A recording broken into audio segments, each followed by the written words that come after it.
Hello friends, chemistry class 11th lesson 8 oxidation reduction के इस भाग में आपका हार्दिक स्वागत है। आज का ये भाग आपके नॉलेज की दृष्टि से और हायर क्लासेस की दृष्टि से बहुत ही ज़्यादा इम्पोर्टेंट है। जैसा कि हम ऑक्सीडेशन रिडक्शन की मॉडर्न थ्योरी के बारे में देख रहे थे, उसमें दो कंसेप्ट थे, इलेक्ट्रॉनिक कंसेप्ट और ऑक्सीडेशन नंबर कंसेप्ट। इलेक्ट्रॉनिक अवधारणा हम पिछले वीडियो में देख चुके हैं। आज के इस वीडियो में हम ऑक्सीकरण अंक अवधारणा के बारे में पढ़ेंगे। इससे पहले कि हम ऑक्सीकरण अंक अवधारणा के बारे में विस्तार से जानें, सबसे पहले यह जानना जरूरी है कि ऑक्सीडेशन नंबर होता क्या है और इसे किस प्रकार ज्ञात किया जा सकता है। ऑक्सीडेशन नंबर के संबंध में बहुत सारी दिक्कतें आती हैं, उन सभी दिक्कतों को भी हम सामना करेंगे और हम सीखेंगे कि कहाँ कहाँ पर किन किन बातों का ध्यान रखना है ऑक्सीडेशन नंबर निकालते समय।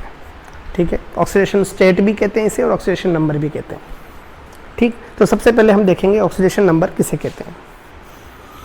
तो ऑक्सीकरण अंक यानी ऑक्सीडेशन नंबर किसी भी पदार्थ के अणु अथवा आयन में किसी तत्व के एक परमाणु पर प्रत्यक्ष या परोक्ष रूप से विद्यमान प्रभावी आवेशों की संख्या को उस तत्व का ऑक्सीकरण अंक कहते हैं। यानी कोई भी या तो अणु होगा या आयन होगा, उस अणु या आयन के अंदर कोई भी एलिमेंट, हमारे जितने भी अवस्थान में जितने भी एलिमेंट दे रखे उनमें से कोई भी तत्व, ठीक है, कि एक परमाणु पर जितना आवेश होगा, एवरेज आवेश, ये हमेशा औसत होता है ना। अगर एक से ज़्यादा परमाणु है तो उन सभी आवेशों की संख्या अपॉन कुल परमाणुओं की संख्या, जितना भी आएगा वो मान, वो ऑक्सीडेशन नंबर होगा। तो ऑक्सीडेशन नंबर अगर एक ही परमाणु है तो एग्जैक्ट होगा, ठीक है, और अगर एक से ज़्यादा परमाणु है तो एवरेज होगा। उसमें हर परमाणु का ऑक्सीडेशन नंबर अलग अलग हो सकता है, उस पर उपस्थित आवेश चार्ज अलग अलग हो सकता है, लेकिन हम जो निकालेंगे कैलकुलेशन से वो हमेशा एवरेज होगा। ये हमको ध्यान रखना है और आगे जो एग्जाम्पल हम देखेंगे उससे हमको और भी पता लग जाएगा। ठीक है, तो कुल मिलाकर के किसी भी पदार्थ के अणु या आयन में उपस्थित किसी भी एलिमेंट के एक एटम पर प्रेजेंट जो इफेक्टिव न्यूक्लियर चार्ज होता है, उसी को हम कहते हैं उसका ऑक्सीडेशन नंबर। ठीक, ये पॉजिटिव भी हो सकता है, नेगेटिव भी हो सकता है, जीरो भी हो सकता है और फ्रैक्शन में भी हो सकता है, 1/2 भिन्न में भी हो सकता है। ठीक है, तो ये इसका भी हमको विशेष ध्यान रखना है। अब सबसे बड़ी दिक्कत आती है ऑक्सीडेशन नंबर निकालने में।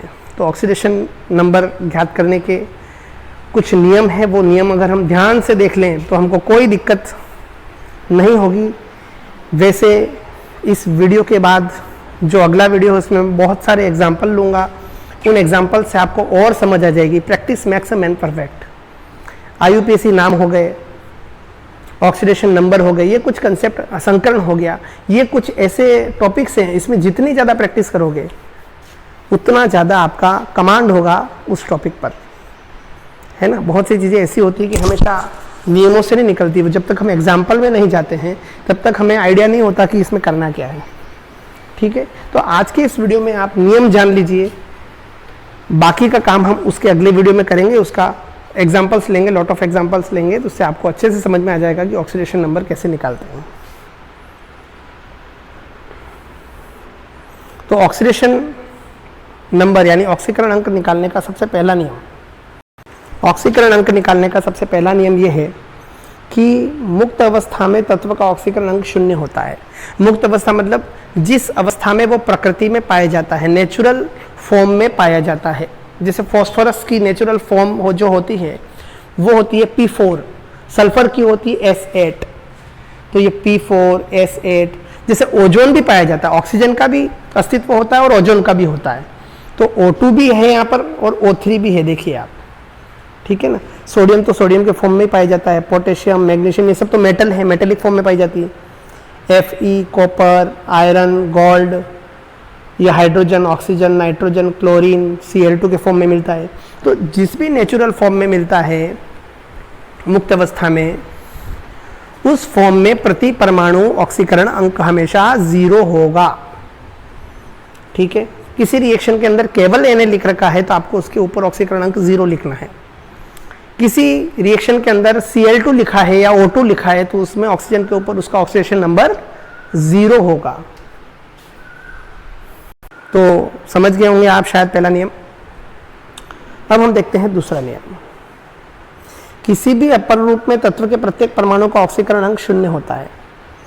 जैसे कार्बन, हीरा, ये भी मुक्त फॉर्म में पाया जा रहा है वैसे, हीरा, ग्रेफाइट, फुलरीन, है ना। इसी प्रकार से सल्फर के भी होते हैं, विषम लंबाक्ष, ऑर्थोरॉम्बिक, है ना, तो विषम लंबाक्ष, एकंताक्ष, मोनोक्लिनिक।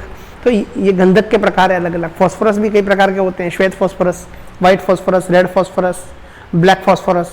तो ये जो एलोट्रॉप्स हैं, इन एलोट्रॉप्स के अंदर भी उस एटम का, उस एलिमेंट के एटम का ऑक्सीडेशन नंबर जो होगा वो 0 माना जाएगा। नियम नंबर 3, अगर कोई एक परमाणुवीय आयन है, ऐसा आयन जिसके अंदर केवल एक ही परमाणु है, तो उसका जो ऑक्सीडेशन नंबर होगा वो उस पर उपस्थित आवेशों की संख्या के बराबर होगा। उसमें हमको कोई रटने की जरूरत नहीं, जितना उसके ऊपर चार्ज है वही उसका ऑक्सीडेशन नंबर होगा। फॉर एग्जांपल जैसे Cl- आयन है, क्लोराइड आयन है, तो इसका ऑक्सीडेशन नंबर होगा -1। सल्फाइड आयन है S-2 तो -2, सोडियम आयन है Na+ तो +1, Mg+2 है तो +2, Al+3 है तो +3। जो आवेश है वही आवेश उसका ऑक्सीकरण अंक माना जाएगा। तो बहुत ईजी है। तो ठीक, अब जो चौथा नियम है वो भी बहुत ही सरल नियम है और आप इजीली अप्लाई कर सकते हैं। आवर्त सारणी में वर्ग 1 के तत्व जो भी हैं, हलीना की रब से फरियाद, hydrogen, lithium, sodium, potassium, rubidium, caesium और फ्रेंशियम, ये आवर्त सारणी में सबसे बाईं ओर स्थित है, लेफ्ट में, और सबसे ज़्यादा इलेक्ट्रोपॉजिटिव है ये। और ऊपर से नीचे जाते तो इलेक्ट्रोपॉजिटिविटी बढ़ती है ना। और इन सभी में एक इलेक्ट्रॉन त्याग करके, एक इलेक्ट्रॉन दे करके निकटतम उत्कृष्ट गैस, नियरेस्ट नोबल गैस का कॉन्फ़िगरेशन ऑब्टेन करने की इनके अंदर टेंडेंसी होती है, प्रवृत्ति होती है ना। निकटतम उत्कृष्ट गैस का विन्यास प्राप्त करने की इनमें प्रवृत्ति होती है, उसके लिए एक इलेक्ट्रॉन त्यागते हैं। इसलिए इन सभी का ऑक्सीडेशन नंबर +1 होता है। यहाँ पर मैंने जानबूझ करके हाइड्रोजन नहीं लिखा, देखो आप, हाइड्रोजन छोड़ करके मैंने सब लिखे, क्योंकि हाइड्रोजन अपवाद है। तो वो हम आगे देखेंगे कि हाइड्रोजन में क्या चीज़ चेंज हो सकती है। हाइड्रोजन को छोड़ करके मैंने यहाँ सब लिखे, lithium, sodium, potassium, rubidium, caesium और फ्रेंशियम। तो इनका जहाँ पर भी ये आए तो हमको इनका ऑक्सीडेशन नंबर क्या लिखना है, +1। इसी प्रकार से नियम नंबर 5 के अंदर जो आवर्त सारणी के वर्ग 2 के एलिमेंट हैं, बेटा, मांगे, कार, सुंदर, बाप, रोए, Be, Mg, Ca, Sr, Ba, Ra, beryllium, magnesium, calcium, strontium, barium और रेडियम, इनकी विशेषता क्या होती है, ये भी बहुत इलेक्ट्रोपॉजिटिव है। इनके अंदर इनके अंतिम कोश में 2 इलेक्ट्रॉन होते हैं, तो ये 2 इलेक्ट्रॉन त्याग कर निकटतम उत्कृष्ट गैस का विन्यास प्राप्त करते हैं, नियरेस्ट नोबल गैस का कॉन्फ़िगरेशन ऑब्टेन करते हैं। इसलिए इनमें 2 इलेक्ट्रॉन त्यागने की प्रवृत्ति होती है, तो इनका ऑक्सीडेशन नंबर +2 लिया जाता है। ठीक है, आवर्त सारणी 1 के अंदर जितने एलिमेंट हैं, वर्ग 1 के अंदर, उनका ऑक्सीडेशन नंबर 1 लिया जाता है, +1, वो भी प्लस में। प्लस माइनस का भी आपको ऑक्सीकरण अंक में विशेष ध्यान रखना है। और आवर्त सारणी में वर्ग 2, ग्रुप नंबर 2 के अंदर जितने एलिमेंट हैं उनका ऑक्सीडेशन नंबर +2 लिया जाता है। नियम नंबर 6 बहुत ही इंपॉर्टेंट है, देखिए आप क्या है। किसी उदासीन अणु में उपस्थित तत्वों के ऑक्सीकरण अंकों का बीजगणितीय योग 0 के बराबर होता है। अगर कोई उदासीन यानी न्यूट्रल मॉलिक्यूल है, उसके ऊपर कोई चार्ज नहीं है, कोई भी, जैसे NH3 एक न्यूट्रल मॉलिक्यूल है, इसके ऊपर कोई चार्ज नहीं है, तो इसके अंदर देखिए आप, 1 नाइट्रोजन है और 3 हाइड्रोजन है, तो नाइट्रोजन का ऑक्सीडेशन नंबर +3 इंटू हाइड्रोजन का ऑक्सीकरण अंक बराबर 0 होगा, क्योंकि इसके ऊपर कोई चार्ज नहीं है, इसलिए हम =0 लिखेंगे। तो जब भी हम इनको सॉल्व करेंगे तो सॉल्व करते समय हम इस तरीके से सॉल्व करेंगे। अब इसमें हो सकता है हमको किसी, जैसे हाइड्रोजन का हमको दे रखा है +1 और नाइट्रोजन का निकालना हो, तो क्या हो जाएगा, नाइट्रोजन को x मान लेंगे, x + 3 = 0, तो x = -3, तो नाइट्रोजन का ऑक्सीडेशन नंबर क्या निकल जाएगा, -3। तो इस तरीके से हमको कैलकुलेशन करने में ये टेक्निक काम में आएगी। ठीक, तो नीचे आपके बहुत सारे न्यूट्रल मॉलिक्यूल्स दिए गए, उदासीन, इन सब में ऐसा ही होगा। इन सब के अंदर जो परमाणु हैं उनको अपन इस तरीके से लिखेंगे और उनका बीजगणितीय योग क्या होगा, 0 होगा, यानी 0 होगा, क्योंकि इनके ऊपर कोई चार्ज नहीं है। तो NH3, H2O, CO2, carbon dioxide, है ना, NO, CO carbon monoxide, R3N try alkyl amine, pyridine hydrogen peroxide, FeSO4 ferrous sulphate. तो जितने भी हमारे पास यौगिक दे रखे हैं इनके ऊपर कोई चार्ज नहीं है। जैसे FeSO4 तो इसके अंदर Fe का ऑक्सीकरण अंक प्लस सल्फर का ऑक्सीकरण अंक प्लस 4 इंटू ऑक्सीजन का ऑक्सीकरण अंक इक्वल टू 0 लिखेंगे हम, है ना। तो उदासीन अणु के अंदर विद्यमान सभी तत्वों के ऑक्सीकरण अंकों का बीजगणितीय योग एल्जेब्रिक सम जो होगा वो 0 के बराबर होगा। चलो, नियम नंबर 7 जो है वो उसी प्रकार का है। वहाँ उदासीन था, अब यहाँ पर मूलक हो गए। आपने 11th में मूलक पढ़े होंगे। मूलक कई प्रकार, मूलक 2 प्रकार के होते हैं, तो पॉजिटिव और एक नेगेटिव, एक एसिडिक और एक बेसिक, है ना। तो या तो उनके ऊपर पॉजिटिव चार्ज होता है या उनके ऊपर नेगेटिव चार्ज होता है। हम जानते हैं परमाणु या परमाणुओं का समूह जिनके ऊपर आवेश होता है वे मूलक कहलाते हैं, रेडिकल्स कहलाते हैं। तो किसी भी बहुपरमाणु आयन में उपस्थित तत्वों के ऑक्सीकरण अंकों का बीजगणितीय योग उस आयन पर उपस्थित आवेश के बराबर होता है। वहाँ न्यूट्रल था इसलिए वहाँ पर इक्वल टू 0 लिख रहे थे। यहाँ पर चार्ज है तो जितना चार्ज है इक्वल टू वो चार्ज लिखेंगे, है ना। फॉर एग्जाम्पल जैसे SO4-2 सल्फेट आयन है तो क्या लिखेंगे, सल्फर का oxidation number plus 4 into oxygen का ऑक्सीडेशन नंबर इक्वल टू -2, इसके ऊपर -2 चार्ज है इसलिए। तो ये टेक्निक बहुत काम में आ सकती है आपके किसी अननोन एटम का यानी या एलिमेंट का ऑक्सीडेशन नंबर निकालने में, ठीक। तो ऐसे बहुत सारे आयन आपके दे रखे हैं जैसे फॉस्फेट, सल्फाइट, बोरेट, अमोनियम, ये है मेथिल धनायन, साइनाइड, एसीटेट, नाइट्राइट और लॉट ऑफ रेडिकल्स आपने 11th में पढ़ रखे हैं। आपके कोऑर्डिनेशन कंपाउंड 9 चैप्टर में भी मैंने बता रखे हैं आपको कि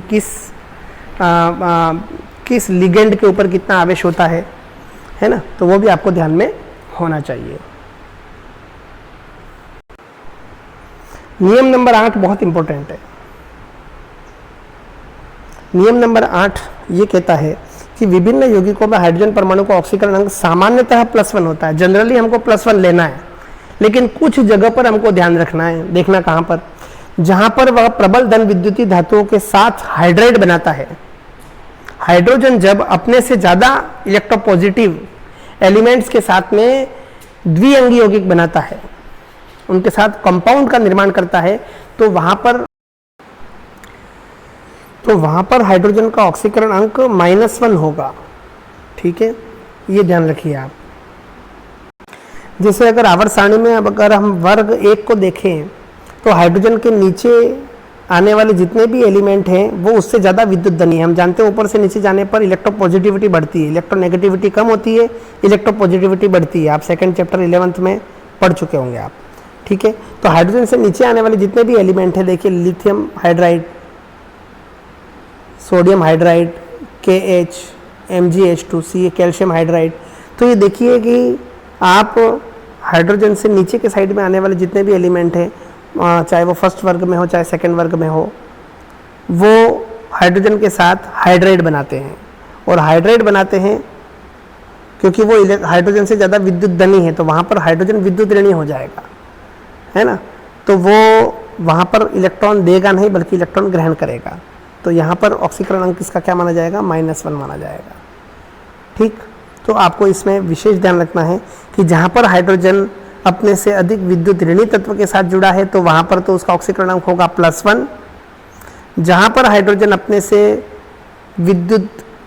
अधिक विद्युत धनी एलिमेंट के साथ कंपाउंड बना रहा है वहाँ उसका ऑक्सीडेशन नंबर होगा -1। यानी सब खेल विद्युत ऋणता का है, इलेक्ट्रोनेगेटिविटी का गेम है सब। तो ऑक्सीडेशन नंबर निकालने में इलेक्ट्रोनेगेटिविटी एक बहुत ही इंपॉर्टेंट फैक्टर है, ये आप ध्यान रखिए। जिस तरह से हाइड्रोजन के अंदर हमने देखा स्पेशल फैक्टर था, +1 भी हो सकता है, -1 भी हो सकता है, ऑक्सीजन भी उसी प्रकार का एलिमेंट है। आप जानते हैं कि ऑक्सीजन आवर्त सारणी में फ्लोरीन के बाद सबसे ज़्यादा इलेक्ट्रोनेगेटिव एलिमेंट है ना। और विभिन्न यौगिकों में ऑक्सीजन का ऑक्सीकरण अंक जनरली -2 होता है क्योंकि ये 2 इलेक्ट्रॉन ग्रहण करके electronic configuration nearest noble gas का प्राप्त कर लेता है, इसलिए इसमें 2 इलेक्ट्रॉन ग्रहण करने की टेंडेंसी होती है, इसलिए -2 इसकी ऑक्सीडेशन नंबर सामान्यतः होती है। सामान्यतः कहाँ होती है? जहाँ पर ये ऑक्साइड के फॉर्म में हो, ठीक है।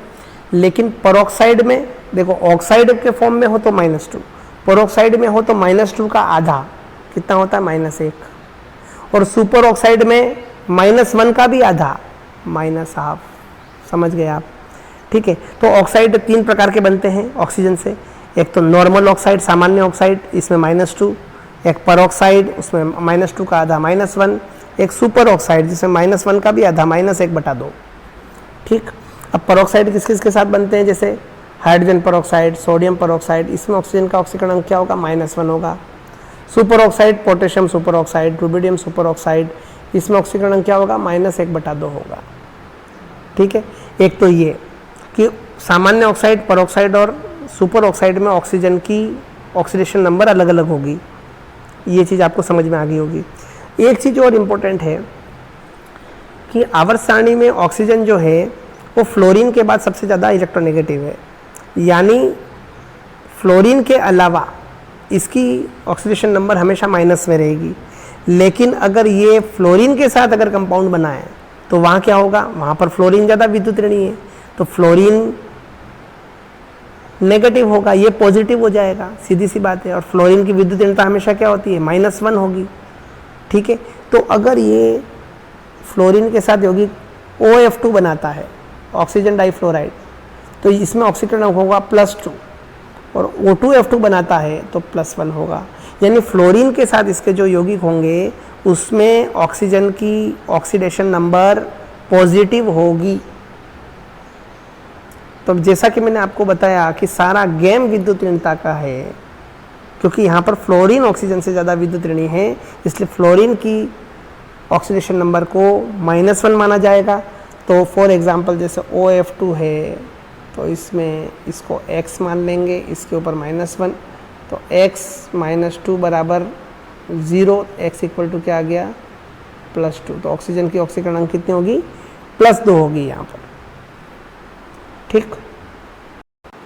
जैसा कि आप देख सकते हैं अगले एग्जाम्पल में OF2 है माना कि, तो उसमें ऑक्सीजन की ऑक्सीकरण को मान लिया मैंने X, और फ्लोरीन की ऑक्सीकरण, फ्लोरीन का ऑक्सीकरण क्या हो गया? -1, तो X -2 ये उदासीन है, इसके ऊपर कोई चार्ज नहीं है, तो इक्वल टू 0 आ जाएगा, X बराबर +2 आ जाएगा। O2F2 में क्योंकि 2 ऑक्सीजन है, यहाँ हो जाएगा 2X, फ्लोरीन 2 ही है, -2, एक फ्लोरीन के ऊपर -1, तो 2 फ्लोरीन के ऊपर -2, इक्वल टू क्या हो जाएगा? 0, तो 2X equal to +2, X equal to +1। तो OF2 में तो होगा +2 और O2F2 में हो गया ऑक्सीकरण किसका? +1। ठीक। तो ऑक्सीजन का देख लो ऑक्सीकरण का कैसे वेरी करेगा। ऑक्साइड में -2, परऑक्साइड में -1, सुपर ऑक्साइड में -1/2, और फ्लोरीन के साथ पॉजिटिव प्लस में रहेगा, चाहे वो +1 भी हो सकता है और +2 भी हो सकता है। हाइड्रोजन और ऑक्सीजन की तरह हेलोजनों का ऑक्सीकरण अंक भी बहुत इंटरेस्टिंग है। हम जानते हैं हेलोजन्स जो होते हैं 17वें वर्ग में रहते हैं, और 17th ग्रुप में होने के कारण इनमें एक इलेक्ट्रॉन ग्रहण करके नोबल गैस का कॉन्फ़िगरेशन ऑब्टेन करने की टेंडेंसी होती है, इसलिए सामान्यतः जनरली इनका ऑक्सीडेशन नंबर -1 होता है। ठीक है। लेकिन जिन यौगिकों में हेलोजन अपने से अधिक विद्युत ऋणी तत्व से जुड़े होते हैं उनमें हेलोजन का ऑक्सीकरण अंक पॉजिटिव भी हो सकता है। देखो सारा गेम मैंने आपको कहा इलेक्ट्रोनेगेटिविटी का है, जहाँ पर ये अपने से कम विद्युत ऋणी से जुड़े हैं वहाँ तो इनका -1 होगा, फिक्स है। लेकिन जहाँ पर ये अपने से ज़्यादा विद्युत ऋणी से जुड़े हैं तो वहाँ पर उसकी इलेक्ट्रोनेगेटिविटी के आधार पर इनकी ऑक्सीडेशन नंबर प्लस में होगी, बस ये ध्यान रखना है आपको। ठीक है। हम आगे एग्जाम्पल लेते तो आपको समझ में आ जाएगा।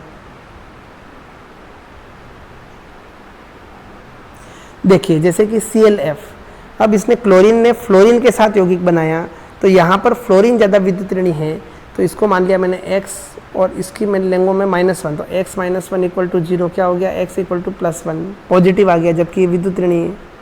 जबकि हेलोजन क्या है? हेलोजन तो विद्युत ऋणी तत्व होते हैं, लेकिन ये कब तक है? जब तक ये अपने से ज़्यादा विद्युत ऋणी से नहीं जुड़े हो तब तक नेगेटिव में रहेगी, बाकी पॉजिटिव में रहेगी। IF7 में देखो I को मान लिया x मैंने, ठीक है, x माइनस 7 बराबर 0, इसकी ऑक्सीडेशन नंबर कितनी आ गई, +7 आ गई। यहाँ पर प्लस में 7 देख लो। NaOCl में देख लो, Na तो इलेक्ट्रोपॉजिटिव है +1, ऑक्सीजन -2, Cl को मान लिया x इक्वल टू आ गया +1, यहाँ पर भी +1 है क्योंकि ऑक्सीजन ज़्यादा विद्युत ऋणी है यहाँ पर। एक एग्जांपल और देखो, KClO3 +1, पोटेशियम का +1, Cl का x मान लिया, ऑक्सीजन का -2 × 3 -6 आ गया, तो x बराबर आ गया +5। तो यहाँ पर भी देखो आप हेलोजन की ऑक्सीकरण अंक +5 आई, ठीक है। तो ये ध्यान रखिए आप कि हेलोजनों की ऑक्सीकरण अंक सामान्यतः -1 होता है, लेकिन जहाँ पर ये अपने से ज़्यादा विद्युत ऋणी एलिमेंट के साथ कंपाउंड बना रहे हैं, यौगिक बना रहे हैं, वहाँ पर इनका ऑक्सीडेशन नंबर या ऑक्सीकरण अंक पॉजिटिव होगा, प्लस में होगा। अब फ्लोरीन की बात करें तो फ्लोरीन सबसे ज़्यादा विद्युत ऋणी होता है, इसलिए इसका ऑक्सीकरण अंक हमेशा -1 ही होगा, क्योंकि इससे ज़्यादा विद्युत ऋणी कोई है ही नहीं, तो ये इसका अपवाद नहीं होता, लेकिन अन्य हेलोजनों में तो होगा। मूलकों का ऑक्सीकरण अंक उन पर उपस्थित आवेश के बराबर होता है। विभिन्न मूलकों पर उपस्थित आवेश निम्न प्रकार का, आपने बहुत सारे मूलक पढ़ रखे हैं, देखो hydroxide, cyanide, isocyanide, nitride, nitrate, CNO, cyanate, है ना, NCO, isocyanate, thiocyanate, isothiocyanate, amide, amido, ये sulphide, sulphate, thiosulphate, oxalate, carbonate, phosphate, arsenate, borate, ammonium, methyl धनायन। तो आपने बहुत सारे मूलक आपने 11th में जो रेडिकल्स पढ़ रखे हैं उसमें आपको इनके ऊपर का चार्ज भी याद रखना पड़ेगा, या फिर आपने 90 पार्ट उपसंयोजक क्योंकि कोऑर्डिनेशन कंपाउंड में विभिन्न लिगेंड देखे होंगे, उन लिगेंडों के ऊपर कितना चार्ज है वो आपको लर्न करना पड़ेगा। इसका फ़ायदा ये होगा कि जब हम उपसंयोजक यौगिकों के अंदर या किसी कॉम्प्लेक्स मॉलिक्यूल के अंदर या कहीं पर हम निकालेंगे ऑक्सीडेशन नंबर, तो वहाँ पर अगर कोई मूलक हुआ तो मूलक एक मूलक के अंदर उपस्थित एक परमाणु का न रख करके पूरे मूलक का आवेश हम वहाँ रख सकते हैं। जैसे NH4 कहीं पर है तो हम NH4 के वहाँ पर सीधा प्लस लिख सकते हैं, ये हमको फ़ायदा होगा याद करने का। तो आपको मूलक के ऊपर का आवेश हमेशा लर्न होना चाहिए। इसका फ़ायदा क्या होगा हम आगे एग्जाम्पल में और भी स्पष्ट करेंगे। एक बहुत ही इंपॉर्टेंट चीज़ इसमें जो देखने लायक वो ये है, 12वां पॉइंट, किसी भी यौगिक में उपस्थित तत्व की ऑक्सीकरण संख्या उस यौगिक में विद्यमान उस तत्व के परमाणुओं की ऑक्सीकरण संख्याओं का औसत मान होती है। मैंने आपको पहले भी शुरू में ही समझाया, अगर किसी यौगिक में एक ही परमाणु उपस्थित है तो जो आवेश निकाल रहे वही होगा, लेकिन एक से ज़्यादा एटम हैं उस एलिमेंट के, इसका मतलब हम जो ऑक्सीडेशन नंबर निकाल रहे हैं वो उन सभी एटम्स के ऑक्सीडेशन नंबर का एवरेज है, ठीक है। एग्जाम्पल लेते हैं हम एक C3O2, C3O2 का हम कैलकुलेशन से निकाले हैं तो 3x - 4 बराबर 0, तो x बराबर आ गया +4/3, +4/3 आवेश भिन्न के रूप में आया यहाँ पर।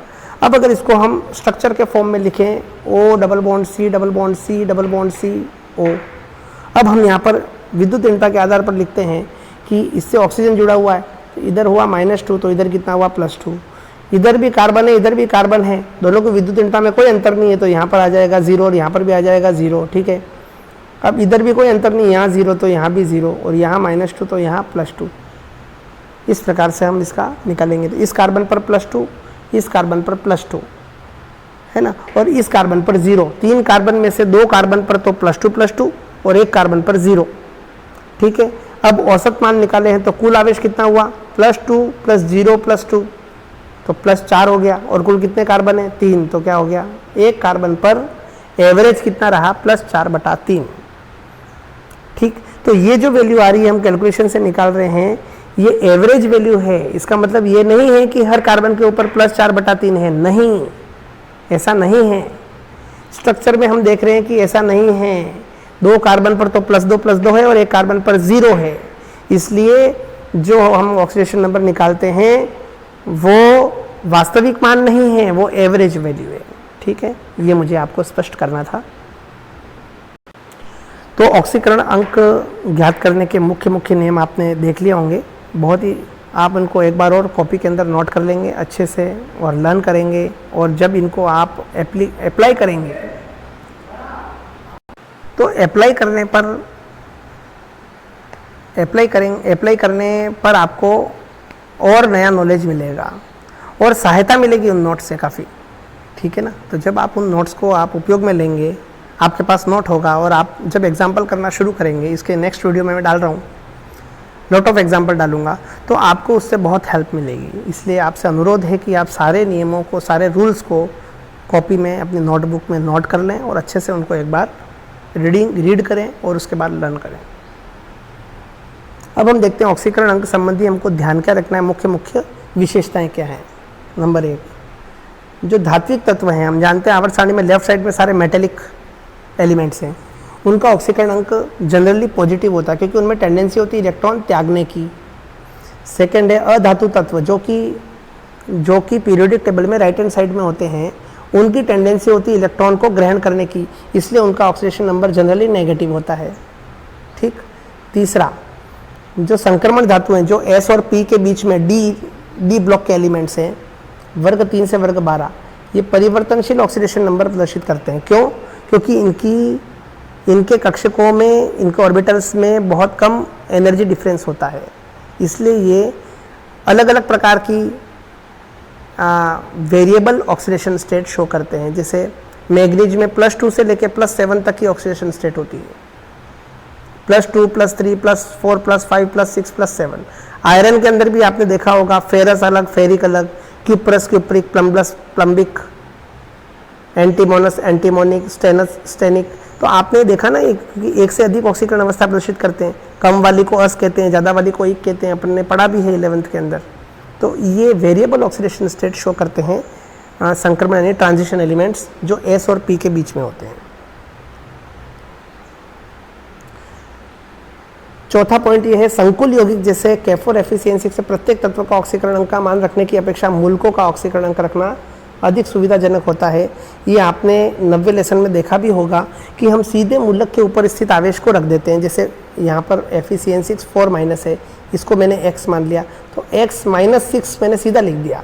मैंने कार्बन और नाइट्रोजन का अलग से नहीं लिखा, मैंने सीधा Cn-, मुझे पता है कि Cn- लिगेंड है, तो एक Cn के ऊपर -1, तो 6 Cn के ऊपर -6, तो x -6 लिख दिया मैंने सीधा। ये इसमें फ़ायदा है मूलक याद करने का।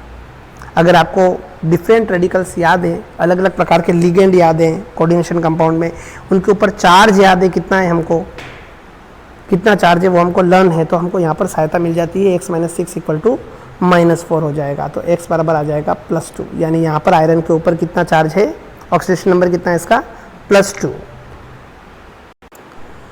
नेक्स्ट पॉइंट है आपका, ध्रुवीय बंध में विद्युत ऋणता की महत्वपूर्ण भूमिका होती है। उपयुक्त नियमों की सहायता से किसी भी अणु में विद्यमान परमाणु की ऑक्सीकरण अंक को ज्ञात किया जा सकता है। जैसे कि मैंने आपको बताया, 2-3 बार बोला भी मैंने आपको कि इलेक्ट्रोनेगेटिविटी ऑक्सीडेशन नंबर निकालने में बहुत ही इंपॉर्टेंट रोल अदा करती है। इलेक्ट्रोनेगेटिविटी का नॉलेज आपको होना ही चाहिए, क्योंकि कई जगह पर इसके अपवाद देखे जाते हैं कि हाइड्रोजन जो है वो +1 भी दे रहा है, -1 भी दे रहा है, ऑक्सीजन है वो -2 भी दे रहा है और +2 भी दे रहा है, ठीक है ना। हेलोजन जो है, क्लोरीन है, वो -1 भी दे रहा है और +7 भी दे रहा है। तो डिपेंड करता है कि वो किसके साथ मिलकर के यौगिक बना रहा है। जिसके साथ मिलकर के बना रहा है वो उससे ज़्यादा इलेक्ट्रोनेगेटिव है या नहीं है। इसलिए ऑक्सीकरण अंक निकालते समय आप इलेक्ट्रोनेगेटिविटी का नॉलेज अवश्य रखिए। अंतिम बिंदु जो है, कार्बनिक एवं अकार्बनिक यौगिकों में तत्व की ऑक्सीकरण संख्या विद्युत ऋणता के आधार पर, वो तो मैंने आपको बता दिया था। लास्ट पॉइंट जो है, जो मैंने अपने C3O2 में अपन ने निकाला था इससे पहले वाले में, है ना, कि बहुत सी बार ऑर्गेनिक और इनऑर्गेनिक कंपाउंड में स्ट्रक्चर के द्वारा भी इस तरीके से विद्युत ऋणता के आधार पर इलेक्ट्रोनेगेटिविटी निकाली जाती है ना, जो कि हम आगे कॉम्प्लेक्स कंपाउंड के अंदर शो करेंगे, स्पष्टीकरण देंगे कि इसका एवरेज वैल्यू कहाँ से आई है, ठीक। तो मुझे आशा है कि आपको आज के ऑक्सीडेशन नंबर संबंधी सारे रूल्स अच्छे से समझ में आए होंगे। किसी भी प्रकार की कोई दिक्कत होने पर, समझ में नहीं आने पर, आप कमेंट बॉक्स में अपना कमेंट कर सकते हैं। तो आज के इस वीडियो संबंधी सारे नोट्स तैयार कर लेवें। अगली वीडियो में हम ऑक्सीकरण अंक संबंधी सारे क्वेश्चंस करेंगे, अप्लाई करेंगे, इन रूल्स को अप्लाई करेंगे उनमें ऑक्सीडेशन नंबर निकालने में। तो अगले वीडियो तक आप इन रूल्स को ध्यान में रख लें और आपको मज़ा तभी आएगा अगले वीडियो में जब आपको इन रूल्स की जानकारी होगी। इसलिए मैंने पहले ये वीडियो बना दिया। नेक्स्ट वीडियो में हम केवल क्वेश्चंस लेंगे और उन क्वेश्चंस में डिफरेंट टाइप्स ऑफ क्वेश्चन में हर क्वेश्चन अलग होगा आपका और उनमें हम ऑक्सीडेशन नंबर कैसे निकालते हैं, इन रूल्स का वहाँ पर कैसे अप्लाई करते हैं वो देखेंगे। धन्यवाद।